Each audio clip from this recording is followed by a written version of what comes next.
Lot 1, dis 'n vers, dis regtig is 'n, in my opinie is 'n besonderse vers.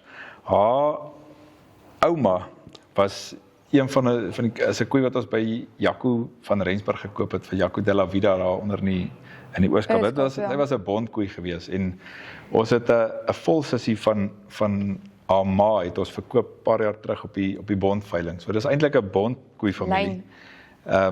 Sy is Jerry Roy.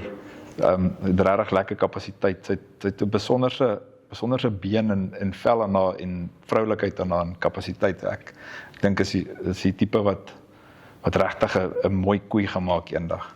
Ja, ek dink sy is reeds 'n baie besonderse koei, stompie, goeie diepte, besonderse wigvorm, wat ons natuurlik altyd in 'n vroulike dier wil sien. En as ons op ons stamboom kyk, dan sien ons 'n koeiwaarde van 118 en dan vaderskant terug na Molshoop Kaan toe. Ja, sy's 'n direkte dogter van Zin, wat 'n Kaan Zelma seun was. Zelma dink ek nie het baie bekendstelling nodig nie. Sy's een van die koeie wat hier agter begrawe is. So sy was 'n besonderse koei. So ja, as besonderse koeie hier in hierdie familie en hulle het ook vreeslike mooi persoonlikhede. Daai Patches, haar ouma was 'n verskriklike makkoei. Jy kon die kinders op haar rug gesit en sy het altyd as jy in 'n kamp inkom het sy altyd gekom vir 'n krap. So dis hulle het 'n verskriklike mooi temperament op die hele koei familie. Ja.